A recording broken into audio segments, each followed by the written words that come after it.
ወላጅ እናቷ አላሳደገቻትም። የዘጠነኛ ክፍል ተማሪ ያለች የመጀመሪያ ልጇን የመከራ ጊዜ መጽናኛ ወለደች። ከዝነኝነት በፊት ብዙ ውጣ ውረዶችን አይታለች። እነሆ አርቲስት ሙሉዓለም ታደሰና በቅርብ ይፋ የወጣው ድብቅ ሚስጥር።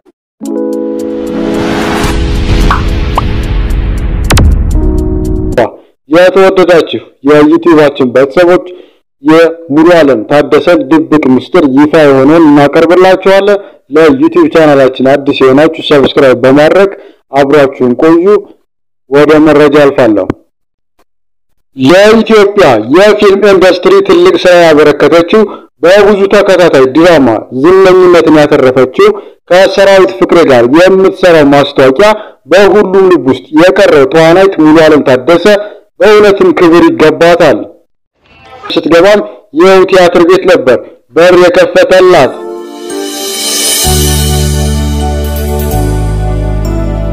ሙሉዓለም እዚህ ቲያትር ቤት ውስጥ ተቀጥራ መስራት በጀመረች በሁለት ሳምንት ውስጥ የሥራ ባልደረቦቿ ሆነ ቀጣሪዎቿ ከፊቷ ትልቅ ተስፋ እንደሚጠብቋት ያውቁ ነበር።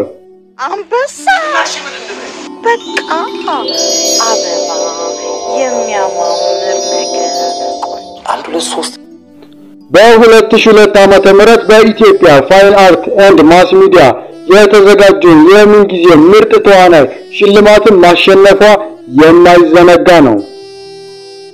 በትወና ከ13 በላይ ሙሉ ቲያትሮች ላይ ተሳትፋለች።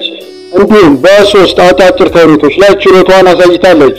በብዙ ስራዎች መሪ ተዋናይ ሆና ስትቀርብ ከቲያትር ባሻገር የተለያዩ የቲቪና የሬዲዮ ተከታታይ ድራማዎች ላይ 4 ሙሉ ፊልሞች ላይ ተሳታፊ ሆናለች። ሙሉዓለም በ1966 ዓመተ ምህረት በሐረር ከተማ ተወለደች። የልጅነት ጊዜዋ በጣም አሳዛኝ ነበር። አባቷን ሁለቴ ብቻ ነው አግኝታ የምታውቀው። እናቷን ማንነቷን እንጂ በቅርበት አታውቃትም። ምንም ግንኙነት አልነበራትም። ይህንን ታሪኳን ብዙ ጊዜ መናገር አትፈልግም። በተቻላት መጠን በተለያዩ ቃለ መጠይቆች በፍጥነት ለማለፍ ትሞክራለች። በምስራቋ የኢትዮጵያ ክፍል ተወልዳ ያደገችው ሙሉዓለም ታደሰ የስጋ ወላጆቿ ወደ ትወና ዓለም እንድትገባ ሆነ ስኬታማ እንድትሆን ምንም አይነት ሚና እንዳልተጫወቱላት ትናገራለች።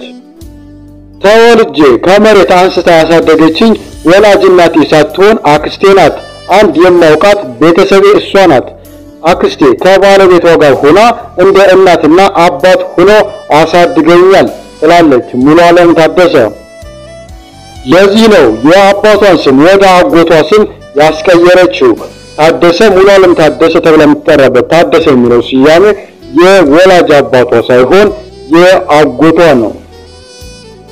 ታዲያ ይህን ሁሉ ውጣ ውረድ ያለፈችው ሙሉዓለም ታደሰ የአርቲስትነት ህይወት ከባድ ነው ትላለች። አርቲስት ስትሆን ለአድናቂዎች ክብር ስትል የምንተዋቸው ብዙ ነገሮች አሉ። ብዙ ጊዜ ከስራ ወደ ቤት ከቤት ወደ ስራ የምንሄደው ብዙ ቦታዎች መሄድ እየፈለግን ለአድናቂዎቻችን ሞራል ስንል እንቀራለን ትላለች። የሙሉዓለም ህይወት በብዙ መሰናክሎች የታጀበ ነበር። ታዲያ በዚህ አስቸጋሪ ወቅት ማን ነበር የሚያጽናናሽ? እኔ በልጅነቴ ነው ልጅ የወለድኩት። የሚያበረታኝ ልጄ ነው፣ ግን ትልቁ እግዚአብሔር ነው። በጣም በእግዚአብሔር እምነት አለኝ። ምክንያቱም ያደግኩበት ሚሽነሪ ወይም ገዳም ውስጥ ነው። ስለዚህ በእግዚአብሔር ትልቅ እምነት አለኝ። ሆኖም ልጄ ብርታቴ ነው። እሱ ነው ሲከፋም ሐዘን ሲገጥመኝ የሚያበረታኝ ብላ ተናግራለች። የምትማሪው ነገር እግዚአብሔር ሲባርክ ትዳርም ሆነ ልጅ በጣም ከሚገባው በላይ ያስገርሙሽና ያስደንቁሻል። ትማሪያለሽ። አሁን እኔ አማካሪም ጭምር ነው። እውነቴን ነው ማለት አንዳንድ ነገር መወሰን ሲያቀተኝ ማማከረው ሙሉዓለም ልጇን ገና በለጋ ዕድሜዋ የወለደች ሲሆን ስለሱም አውርታ አትጠግብም። ብዙ ጊዜ ማጽናኛ ነው ስትልም ትሰማለች። አርቲስት ሙሉዓለም ታደሰ ከትወናው ባሻገር ምርጥ ድምጽ ያላት ሙዚቃን ተረርታ ከዚያ ቀን ጀምሮ በርከት ያሉ የድርጅት ማስታወቂያዎችን በጋራ ለመስራትም ችለዋል።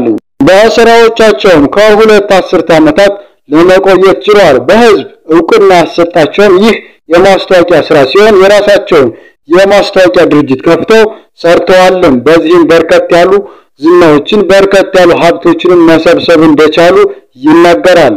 ከቅርብ ጊዜ ወዲህ ማለትም ይሄ ለውጥ የሚባለው ነገር ከመጣ በኋላ ግን የሰራዊት ፍቅሬና የሙሉ ዓለም ታደሰ የሚሰሯቸው ማስታወቂያዎች እንደቀነሱና አብሮ መስራት እንዳቆሙ እየተነገረ ይገኛል።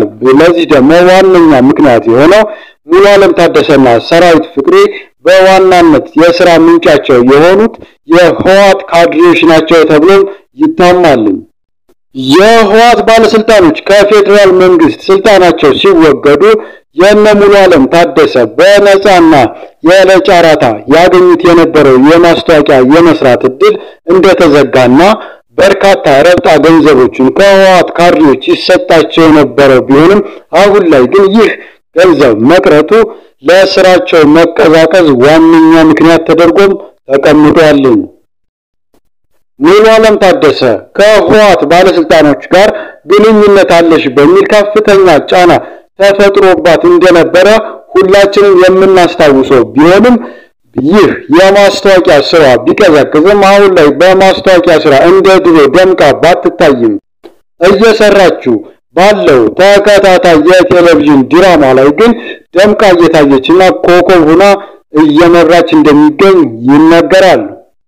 አርቲስት ሙሉ ዓለም ታደሰ የበርካታ ዓመታቶች የቴሌቪዥን የተከታታይ ድራማ የመስራት ልምድ ያላት ሲሆን አሁን ላይ ደግሞ እረኛዬ የተባለው የቴሌቪዥን ድራማ ላይ በብቃት በመተወን ከፍተኛ አድናቆትና ክብርን እየተጎናጸፈች ይገኛል።